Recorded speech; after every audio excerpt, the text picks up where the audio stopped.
What is up, folks? Welcome back to The Quick. Sebastian Quick here, and today we're going to talk about a game called Pax Dei. It's been taking up a fair amount of my time lately, and it's a lot. And I have some thoughts, as do a lot of people actually.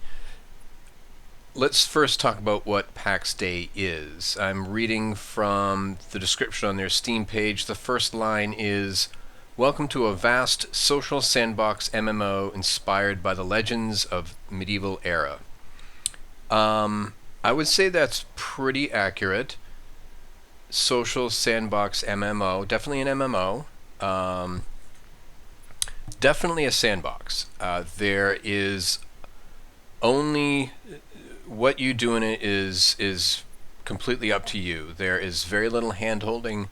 There is very little. The game doesn't really give you things to do. The game gives you opportunities to find things to do. The game gives you a lot of opportunities to do crafting, a lot of opportunities to building, such as this, or such as this nice little hut down the hill. This little one right here happens to be my humble abode. And in those areas, crafting and building, it does a very good job. It also happens to be very, I should say, in the way it gives you options and to do what you want. It does a good job of giving you, free reign over what you want to do. Now, in service of that, there is a lot of work. To say that Pax Dei is grindy would be an understatement. It is very grindy. There's a lot of collecting, a lot of refining, a lot of manufacturing, many steps in the process. If you're into that thing, then this may well be the kind of game for you. The social aspect on my particular server, I don't think they're called servers, they're called something else, but my particular server is actually fairly active. Chat, you may see an occasional chat here in the lower left, is pretty active. People are very welcoming. So I would say that aspect of it as well is true as well. I would also say the vast is also true. This is the map. And one thing I've learned pretty quickly is that the map, because there are no mounts, there's no like not in-game, there's no way really to speed up the way that you move through the world.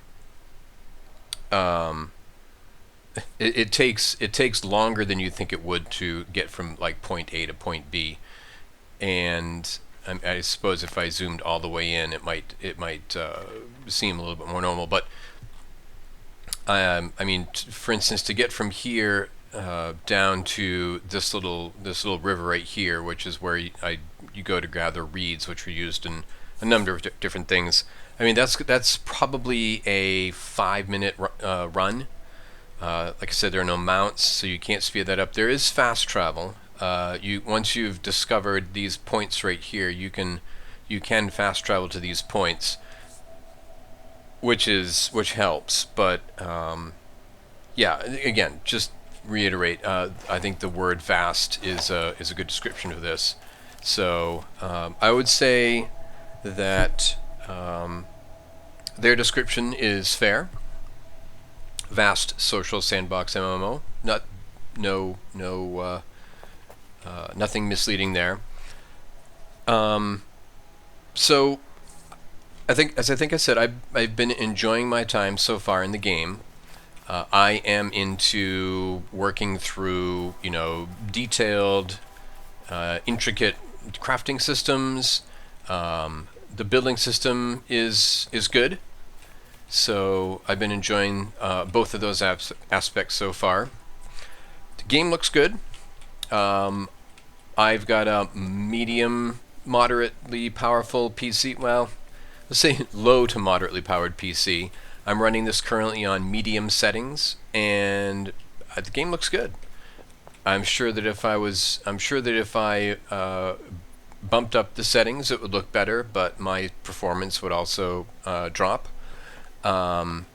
General consensus is that it is a good-looking game, but it does have performance issues when you really turn up the settings, even on relatively beefy PCs. So, one thing to keep in mind, I'm not sure I'm not sure the optimization is at its best right now. So one thing to note is this game, and one reason I'm covering it right now is the game recently, within the last couple of weeks.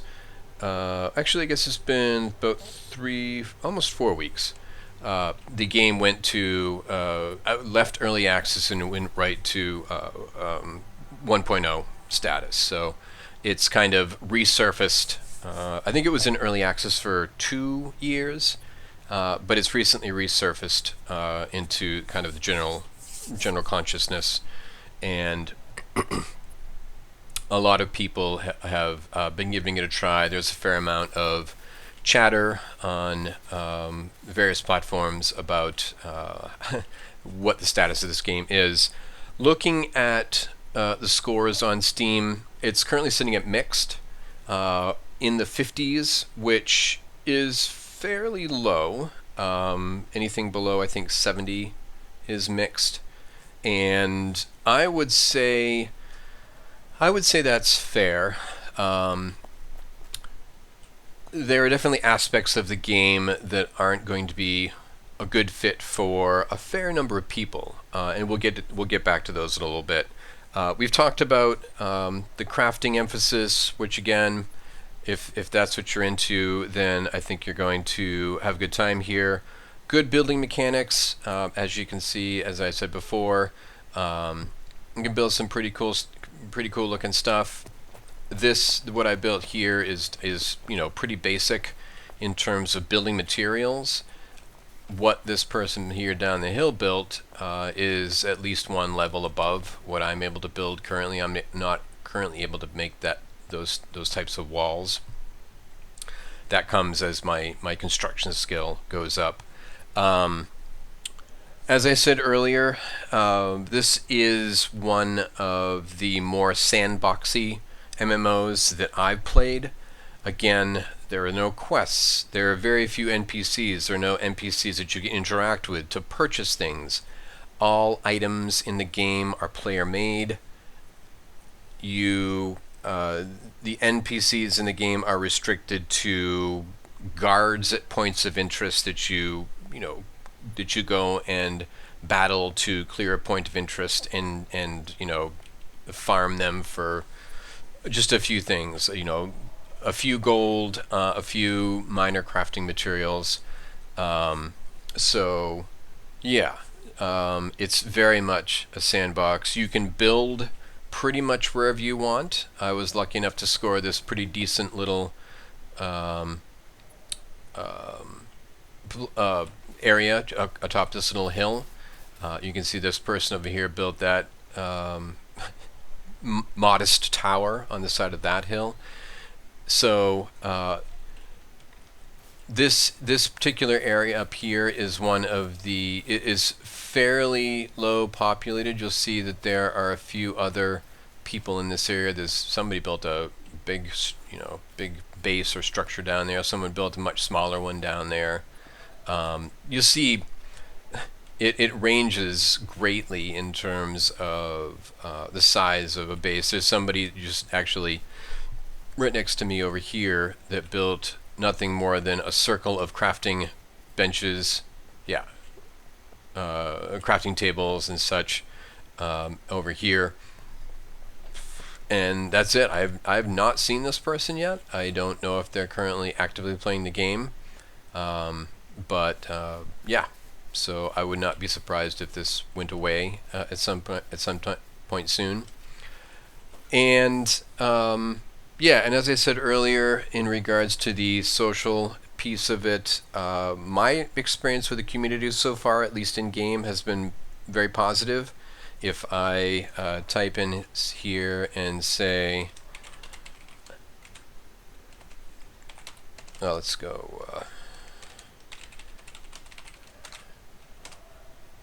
I will likely get some responses.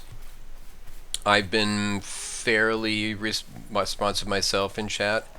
Yeah, see, I got something there. I'm starting to recognize um, certain names more than others now that I've been playing. I've been probably playing for about a week now, so I probably have 12 hours in it so far. So yeah, so that's those are kind of the highlights that I've found so far, which have led to my enjoyment. Crafting is works pretty well, um, and gathering also works well. So let's talk about some of the things that I think are contributing to the relatively low ratings on Steam and some of the negative feedback and negative things that have been said about Pax Day.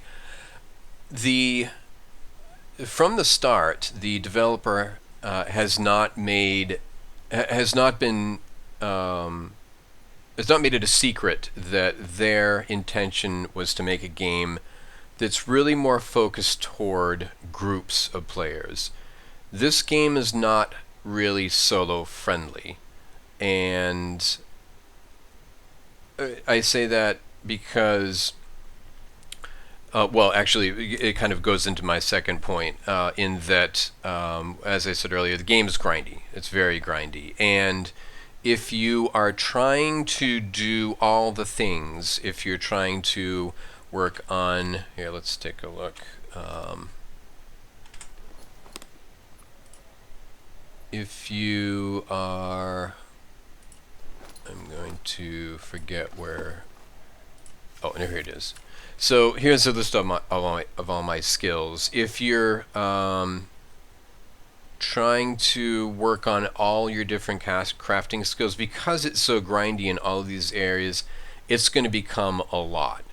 And if you're in a group, if you're in a clan, I think they call clans. I keep getting to my thing. Yeah, clans. They're called clans. If you're in a clan, you don't have to do all the things. You know, certain people are going to be blacksmiths and they're going to share the fruits of their labor. Certain people are going to be armor smiths. They're going to be cooking. So in that way, it's definitely geared more towards groups of players that form these clans, and the combat is another area in which it is probably not more geared towards groups. I mean, you can take on once you get some your first sword, for instance, which is typically the bronze sword. You can pretty easily take out boars and goats and deer and even wolves without too much trouble. But once you start going after humanoid NPCs, it becomes much more. It's much more difficult, and you have to be more cognizant of combat. And I would say combat is one of those areas which is probably not going to appeal to a lot of folks. It's very slow. It's very methodical. If you just stand there and hack, hack, hack, you're going to take a lot of damage. And I mean, unless you are drastically overgeared for a given opponent, then you're gonna struggle. So you need to block, and you need to. There's no dodge, but you can move around. And unless you do those things, then I think you're going to have some trouble. The developer wisely does not try to describe this as an RPG. There are very few RPG elements in this game. There is no skill tree. There are no There are no inherent abilities like there are in many other MMOs. What abilities are in the game are all tied to your gear. So your sword comes with. Let's pull that back up. Your sword comes with boop, there we go. Abilities, Righteous Slash, Guard Breaker, and one I can't see right now because it scrolls off the screen. So there are of course other games that do that type of thing, but I think in this regard, this game, without having any of those. Oh, there's somebody right down there. Who's that? Oh, that was one of the Salem Valkyrie. Yeah, I recognize that name. So yeah, a lot of MMOs will have at least some degree of inherent abilities or a skill tree like that. So this is another way in which it's going to be different for a lot of folks.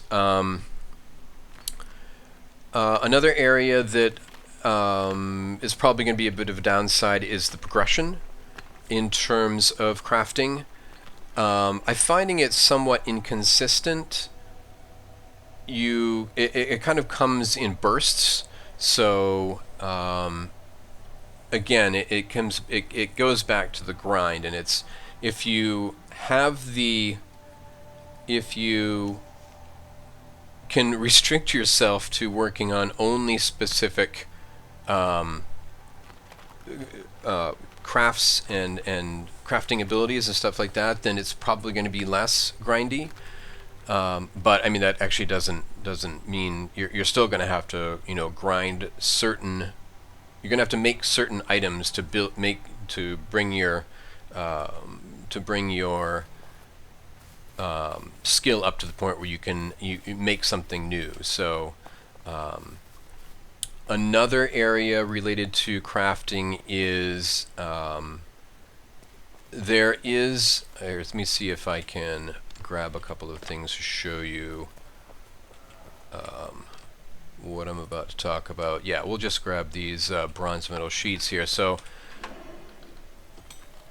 okay, so the crafting system has these levels of difficulty. So my current blacksmithing level is 6, and in order to master bronze buckles, I need to get my blacksmithing to level 12. So right now, this is because I'm significantly lower. This bronze buckle is considered hard, and I'm going to have a low % chance of successfully crafting this. Let's go up to here. Let's make a bronze arrowhead. Actually, need ingots. No, that's not what I wanted to make a bronze axe head, and I need actually a couple of bronze ingots for that. So we'll grab some bronze ingots. So now I should, yeah. So this is now available. So this bronze axe head is actually qualified as easy because I'm 6 out of 8. If I look at something bronze bar, I'm actually over that. So I'm 6 out of a necessary 5. So this is considered trivial. This means I will successfully make this every time. Bronze axe head I will make most of the time, and I'll show you how that works. If I hit craft, so whichever of these bars. Okay, so I was successful because the blue bar got to the middle before the red bar. So as you go down, let's see, I lost my ability to make a buckle because I need another bronze sheet. So let's make a bronze sheet just to see how it goes with a hard one. So I made that without any trouble. If I go back down to my bronze buckle, I'm going to go ahead and try crafting that. It's going to use the rest of my sheets. See how it goes. Oh, I made it. Okay, it was close, but I got it. So, so the other thing is, the more difficult something is, the more experience points you get. I should say, yeah, the more difficult something is, the more experience points you get for it. So, some people are not going to be crazy about this system. If you do fail something, there is a chance that you will get some of your materials back. Not many, but there is a chance you'll get a couple of your materials back.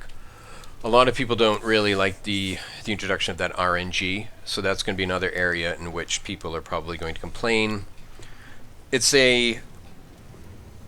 People are obviously welcome to complain, but it is a design choice, and I don't think it's a bad one. It's just a different way of doing things. And I actually kind of like it because it makes the crafting a little less monotonous, especially in those. Especially if you look ahead, you say, "Ooh, I really want this iron knife blade." Well, that's going to be hard. So, do I really want to take the chance? And if I decide to go ahead and do it, and I just happen to make it, like I did with the bronze buckles, it's a kind of a cool, fun. It gives you that hit of dopamine to know that you just we'll say cheated the RNG gods. So yeah, so I would say again that because of the grind and because of the grind, I would say that the the progression can feel a little inconsistent at times. One other area that I hope that the devs will address soon is there's some pretty significant quality of life features currently missing, especially in inventory management. Um, if you look in here, actually that one's not bad. Um, there's currently no sort function in here, which is pretty annoying. So it's difficult sometimes to see um, how many you have of something. I mean, this isn't too better here. So yeah, there's no sort or like auto stack functionality, which is just almost inexcusable. That's kind of a no-brainer these days. There's also no store all of one type. Actually, that's not true. There is a store all of one type. If you, for instance, here I got a bunch of charcoal. I can hold down Alt and click, and it moves all the charcoal to my inventory. What there isn't is you can't click a button and store all of like items. So I can't hit a button and store all of my fur leather and all of my glue from here and into here, and vice versa. Which is, again, that's kind of a default feature these days in most of these games. I think it's something they really need to think about adding. Um, there's another big one I'm forgetting for inventory management. I'll probably think about it here in a second. Um, but oh, one cool thing I realized not too long ago is that um, in terms of inventory management, you have these little baskets here that you can create and put around. When I initially saw those in my recipe list, I thinking, oh, those would be nice, cosmetics that you can put down.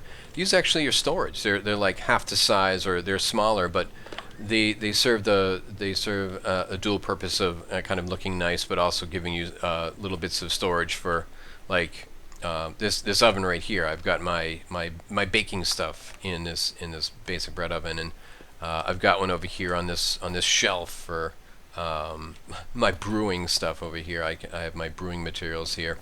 So that's kind of cool. You don't see that in a lot of games where most games you've just got chests. So one little thing, one quality of life thing that they do have. So yeah, so I think that there are other issues as well. Obviously, this whole thing with these foundation pieces not and the foliage here clipping through these foundation pieces is just silly. My understanding is somebody in chat said that they're currently working on this and plan on kind of fixing that, but that's probably something that shouldn't have made it through to 1 point, certainly 1.0 status. So that's kind of crazy, um, but yeah. I think that a lot of the bad reviews, a lot of the bad press that it's getting is based on what people expect from this type of game, and what is a difference between what people expect from this type of game and what they want from this type of game, and what the developer is actually interested in delivering.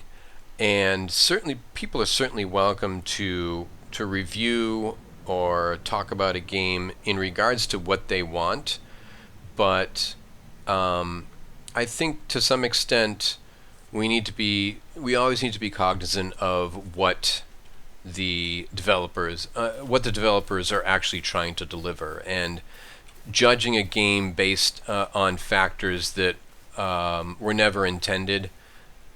To some extent, I think that's not entirely fair. This isn't meant to be a solo-friendly game. This isn't meant to be a game that holds your hand. It's meant to be, I think, to some extent, I think it's meant to be a little grindy. And there are certainly, different types of grinds. Some people enjoy the grind, some people don't. Some people enjoy certain types of grind. I would say that... Oh, I can climb up here. That's fun.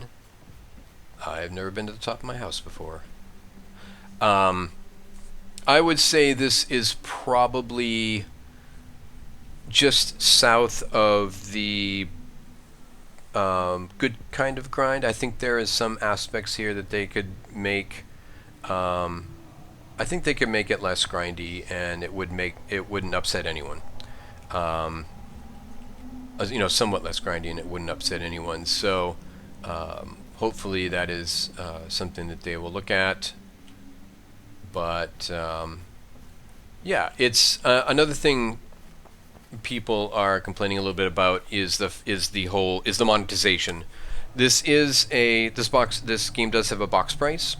I think it's $30. I'm not looking at the Steam page right now, but it's $30. You can play the game, I believe, for free. But if you want, actually, we can look at here. I think no, this is Grace. You can play the game for free, but you can only do some very basic stuff. You can't build. You can't have a nice little plot like this. In order to have a plot, you need to subscribe, and there are several levels of subscription. The very basic premium level, which doesn't get you the ability to plot, is like $4, I think. In order to get a plot, you need to get what's called a token. And in order to get a token to maintain your plot, you need to spend a minimum of $7, $6.99 US, a month to get that token and renew your plot. Now, what they have just done, just a few days, actually I think just yesterday, they introduced the ability to purchase tokens with this in-game currency called Grace. And I think you need 400 Grace to purchase a token. If you have a premium membership, you get 15 Grace every day that you log in. And another way that you can get Grace is to purchase it with in-game gold. So you see right here, I can offer 20 gold and get 15 Grace, and I can do this once every, looks like 8 hours or so. If I have more gold, I can get more Grace. If I have, 360 gold, I can get 90 Grace.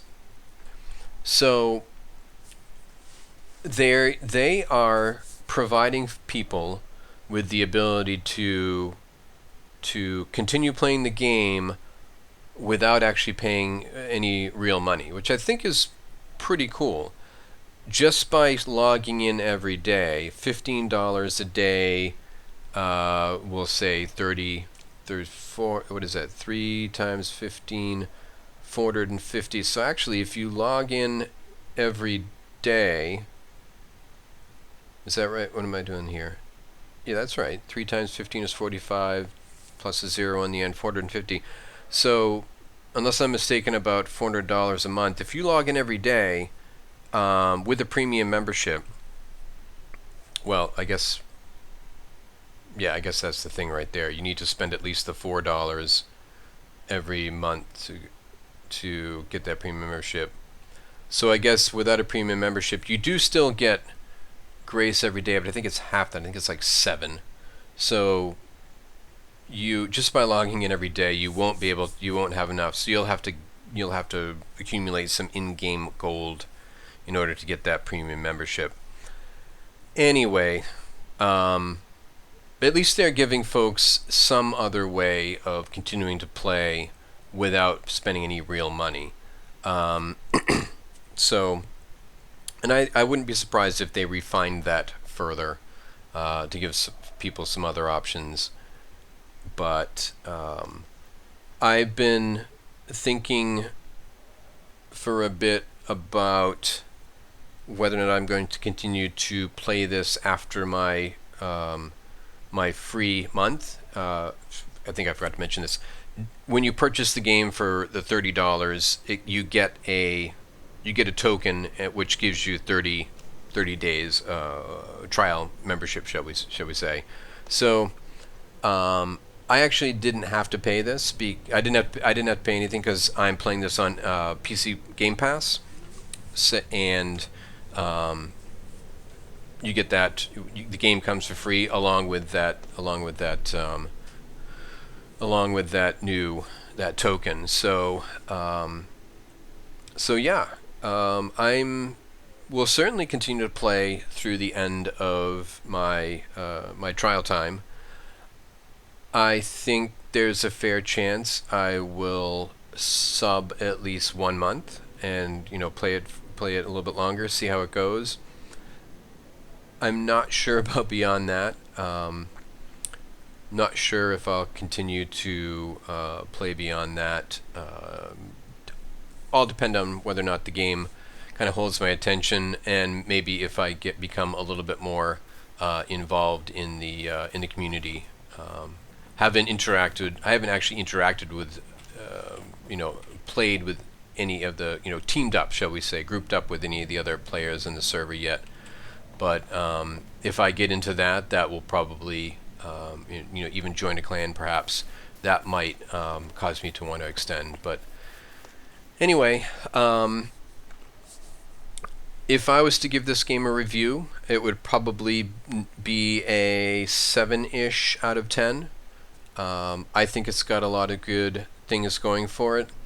But I would also say that it is definitely for a certain kind of player and not for everyone. And if you're looking for something that is solo friendly, then this may well not be the game for you, depending upon what you're looking for in a game. So anyway, these thoughts have been bouncing around in my head for a bit. Wanted to get them out into a video, and yeah, thanks for listening.